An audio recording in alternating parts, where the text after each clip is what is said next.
बड़ों को प्रणाम, छोटों को स्नेह और आशीष। मैं हूँ राजेश त्रिपाठी। स्वागत है आपका मेरे चैनल धर्म दर्पण में। धर्म दर्पण में राम कथा कह रहे हैं हम लोग अर्थ के साथ। आइए उससे पहले एक छोटा सा भजन गुनगुना लेते हैं। और ये भजन जो है वो प्रभु के प्रति अपने आभार व्यक्त करने का है कि आपने क्या क्या हमको दिया है और आपका बहुत बहुत धन्यवाद। तो ये भजन है आज का। मुझे तूने मालिक बहुत कुछ दिया है, मुझे तूने मालिक बहुत कुछ दिया है, तेरा शुक्रिया है, तेरा शुक्रिया है, तेरा शुक्रिया है, तेरा शुक्रिया है। क्या क्या दिया है प्रभु ने? ये जायदाद दी है, ये औलाद दी है, मुसीबत में हर वक्त इमदाद दी है। इमदाद, मदद तेरा ही दिया मैंने, तेरा ही दिया मैंने, खाया पिया है, तेरा शुक्रिया है, तेरा शुक्रिया है। न मिलती अगर दी हुई दात तेरी, तो क्या थी जमाने में औकात मेरी, ये बंदा तो तेरे सहारे जिया है, तेरा शुक्रिया है, तेरा शुक्रिया है। मेरा भूल जाना, तेरा ना भुलाना, तेरी रहमतों का कहाँ है ठिकाना। रहमत दया, तेरी रहमतों का कहाँ है ठिकाना, तेरी इस मोहब्बत ने पागल किया है, तेरा शुक्रिया है, तेरा शुक्रिया है। मुझे तूने मालिक बहुत कुछ दिया है, तेरा शुक्रिया है, तेरा शुक्रिया है, तेरा शुक्रिया है, तेरा शुक्रिया है। आइए राम कथा में प्रवेश करें। निज पद नयन दिए मन, राम पद कमल लीन, परम दुखी भा पवन सुत, देखी जान की दीन। अपने चरणों को देख रही हैं, प्रभु राम के चरणों में मन लगाए हैं और इस तरह की अवस्था देख करके सीता जी के बहुत दुखी हुए पवन पुत्र हनुमान। तरु पल्लव महुरा लुकाई, करई विचार करो का भाई, त्यही अवसर रावण तहाँ आवा, संग नारी बहु किए बनावा। जब ये हनुमान जी सोच रहे थे सीता जी की दशा के बारे में, उसी समय वहां रावण आया और उसके साथ बहुत सी स्त्रियां हैं जो तरह तरह का वेश बनाए हुए हैं। बहुविधि खल सीतहि समुझावा, साम दाम भय भेद दिखावा। कह रावण सुनु सुमुखी सयानी, मंदोदरी आदि सब रानी। बहुत प्रकार से दुष्ट रावण ने सीता जी को समझाया। साम दाम दंड भेद जितने तरह के छलछंद हैं सब उसने प्रयोग किए और कहा कि हे सुंदर मुख वाली चतुर सीता, मंदोदरी आदि जितनी मेरी रानियां हैं, तव अनुचरी करऊं पन मोरा, एक बार बिलोकु मोरा। तृण धरियोट कहती वैदेही, सुमिरी अवधपति परम स्नेही। इन जितनी मेरी रानियां हैं मंदोदरी सहित इन सबको तुम्हारी दासी बना दूंगा, बस एक बार मेरी तरफ देखो। तो तिनके के ओर करके सीता जी बोल रही हैं भगवान राम का स्मरण करके। असुनु दस मुख खद्योत प्रकाशा, कबहू की नलिनी करई विकासा। असमन समुझ कहत जानकी, खल सुधि नहीं रघुवीर बान की। रावण के वचन सुन के सीता जी बोली कि कभी जुगनुओं के प्रकाश से कमलनी खिलती है क्या? मन समुझ कहत जानकी, कह रहे हैं जानकी जी कि तुमको रघुवीर के बाणों की जो है शायद खबर नहीं है। और सठ सुने हरियाण्य सी मोही, सठ सुने हरियाण्य सी मोही। अधम नीलज लाज नहीं तोही, मुझे सुने कुटिया में पाकर तुम मेरा हरण कर लाए। बहुत निर्लज्ज हो तुमको लज्जा नहीं आती। आप ही सुनि खद्योत सम राम ही भानु समान, परुष बचन सुनि काढ़ियसी, बोला तीखी सियान। अपने को जुगनू की तरह, प्रभु राम को सूर्य की तरह सुन करके बहुत खिसिया गया, बहुत गुस्सा हो गया रावण, और कुछ कटु वचन बोल करके तलवार काढ़ ली उसने। सीता तै मम कृत अपमाना, कटी हम तव सिर कठिन कृपाना। नाही तो सपदि मानु मम वाणी, सुमुखी होती नत जीवन हानि। सीता तुमने मेरा बहुत अपमान किया है, मैं तुम्हारा सिर जो है इस कठिन जो कराल कुठार है मेरा तलवार, इससे काट दूंगा। अगर तुम बचना चाहती हो तो मेरे जो मैं कहता हूँ वो मान लो, नहीं तो फिर तुम्हें जीवन से हाथ धोना पड़ेगा। श्याम सरोज दाम सम सुंदर, प्रभु भुज करी कर सम दस कंधर। सो भुज कंठ की तव असि घोरा, सुनु सठ अस प्रवान पन मोरा।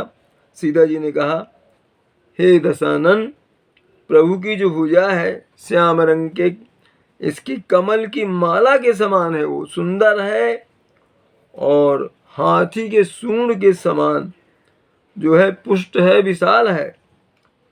तो सो भुज कंठ, तो यह या तो वह भुजा हो मेरे कंठ में पड़ेगी, या तेरी भयानक तलवार ही। और सुन सठ अस प्रवान, 60 सुन, यही मेरा सच्चा प्रण है। मतलब तुम्हारी बाह नहीं होगी, मेरे गले में अगर होगी तो प्रभु राम की बाह होगी, उनकी भुजा होगी, और या फिर तुम्हारा यह कठोर जो कराल है, तलवार है, वो होगा। मतलब मैं तुम्हारे शर्तों पर नहीं राजी होंगी। चंद्रहास मम चंद्रहास हरु मम परितापम, रघुपति विरह नल संजातम, शीतल निशीत बहसी बरधारा, कहे सीता हरु मम दुख भारा।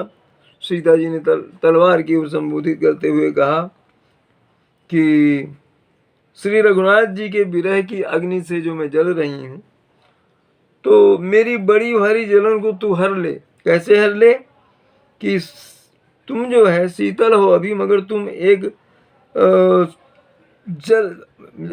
आग की तरह ज्वलनशील बन जाओ, मेरे दुख को, बोझ को हर लो। सुनत बचन पुनि मारन धावा, मय तनया कही नीति बुझावा, कहे सी सकल निशिचरनी बुलाई, सीतहि बहुविधि त्रास जाई। जब ये वचन सुने सीता जी के, तो फिर मारने को दौड़ा। तो मैं तनया जो मंदोदरी है, उसने नीति की जो बात कह करके समझाया और रोका उनको। इसके बाद रावण ने क्या किया कि वहाँ जितनी निशाचर हैं विकराल रूप धरे हुए, उनसे कहा कि सीता को किसी भी तरह से हो बराबर इसको डरवाते रहो। मास दिवस महु कहा न माना, तो मैं मारवी काढ़ी कृपाना, भवन गयो 10 कंधर, यहाँ निपिशाची निबंध, सीतहि त्रास दिखावहीं, धरहि रूप बहु मंद। रावण ने धमकी दी कि अगर 1 महीने में मेरी बात नहीं मानती है सीता, तो मैं तलवार से इसकी गर्दन जो है अलग कर दूंगा। इसके बाद 10 कंधर जो है वापस महल में लौट गया, और यहाँ जो कह गया था जैसे निशाचरिणियों को, पिशाचिनियों को, वो विविध प्रकार के कुरूप और भयानक रूप धर धर के सीता को डरवाने लगी। त्रिजटा नाम राक्षसी एक, रामचरण रति निपुण विनय विवेका, समन बोली सुनाय सी सपना, सीतहि से करहु हित अपना। उनमें एक निशाचरी त्रिजटा भी थी, जो भगवान राम के चरणों में जिसकी प्रीति थी और बहुत बुद्धिमान थी। उसने सब निशाचरी जो वहाँ डरवा रही थी सीता को, उनको अब एक बताया कि मैंने एक सपना देखा है, तुम लोग सीता जी की सेवा करके अपना जीवन धन्य कर लो। सपने बानर लंका जारी, जातु धन सेना सब मारी, खर आरूढ़ नगन 10 सीसा, मुंडित सिर खंडित भुज बीसा। अब त्रिजटा बता रहे कि मैंने सपना देखा है कि कोई बानर आया और लंका को जला के चला गया, और सारी सेना भी जो है निशाचरों की मारी गई, और रावण जो है गधे पे सवार है, नग्न शरीर से है, और उसका सिर मुड़ा हुआ है, उसका खंडित भुज बीसा, 20 भुजाएं जो है उसकी खंडित है, काट दी गई हैं। यही विधि सो दक्षिण दिश जाई, लंका मनहु विभीषण पाई, नगर फिरी रघुवीर दुहाई, तब प्रभु सीता बोली पठाई। तो वो नग्न शरीर में गधे में सवार होकर के 20 हाथ जिसके कट गए हैं, मैंने सपने में देखा कि वो रावण दक्षिण दिशा की ओर जा रहा है और लंका जो है जैसे विभीषण ने पाली, विभीषण को लंका का राज दे दिया गया और पूरे लंका में भगवान राम की जो है जय जयकार होने लगी। और इसके बाद सीता जी को भगवान राम ने अशोक वाटिका से बुला लिया। यह सपना मैं कहाँ पुकारी, होई ही सत्य गए दिन चारी, तासु बचन सुनी ते सब डरी, जनक सुता के चरणनी परी। ये सपना कहते हैं कि मैं निश्चय के साथ कह रही हूँ, ये सच होगा, 4 दिन बाद ही सच हो जाएगा। ये सुनकर सब निशाचरणी जो थी वो राक्षसी वो डर गई और सीता जी के चरणों में जो है उन्होंने सिर नवाया। जहाँ तहाँ गई सकल तब सीता कर मन सोच, और मास दिवस बीते मुही मारी निश्चर पोच, लखन सिया रामचंद्र शंकर उमा। बोलो भाई सब संतन की जय, उमापति महादेव की जय, पवन सुत हनुमान की जय। कथा विसर्जन होते है सुनहु वीर हनुमान, जो जन जहाँ से आए तहाँ करो प्रस्थान। जय जय श्री राम। आप पर सदा प्रभु राम की कृपा बने रहे, आपके परिवार पर भी प्रभु की कृपा रहे, आप स्वस्थ रहें, सुरक्षित रहें और इसी तरह हमारा समर्थन करते रहें। बिंदु जी का जिक्र हमने किया था कल, बिंदु जी का जिक्र हमने कल किया था और हमने कहा था कि उन्होंने अंग्रेजों के विरुद्ध एक पुस्तक लिखी थी, उसका नाम रावण राज था। तो उनको अदालत में बुलाया गया था, तो उन्होंने वहाँ पर कहा कि अगर आप मुझे सजा देते हैं तो इसका मतलब है कि आप मानते हैं कि आपका राज जो है वो रावण राज है। तो इस तरह से उनका वहाँ पर अंग्रेजों ने उनको मुक्त कर दिया कि नहीं, इनको कुछ इन पर कार्रवाई नहीं होगी। तो बिंदु जी जो थे, गोस्वामी बिंदु जी वृंदावन में रहते थे, उनके बारे में प्रसिद्ध है कि वो कृष्ण भक्त थे और उन्होंने मोहन मोहिनी, मानस माधुरी और राम राज्य, कीर्तन मंजरी और आपको ये आपका मानस जो है, मानस का मल्लाह और इस तरह से धर्मावतार, इस तरह की कई जो पुस्तकें हैं उन्होंने रची। और उनका एक नियम था, ये जो विचित्र कथा है इसके बारे में थोड़ा आपको बता दें। उनका एक नियम था कि जो वहाँ बांके बिहारी का मंदिर है वृंदावन में, तो वो रोज एक पद लिखते थे, कीर्तन या भजन कुछ भी, और उनका नियम था कि वो जा करके बांके बिहारी को सुनाते थे। एक बार वो बहुत गंभीर रूप से बीमार पड़ गए, करीब 1 महीने तक वो बिस्तर पर पड़े रहे और प्रभु का चिंतन तो करते रहे, मगर उनको ये सबसे ज़्यादा दुख हो रहा था कि प्रभु के दर्शन नहीं हो पा रहे।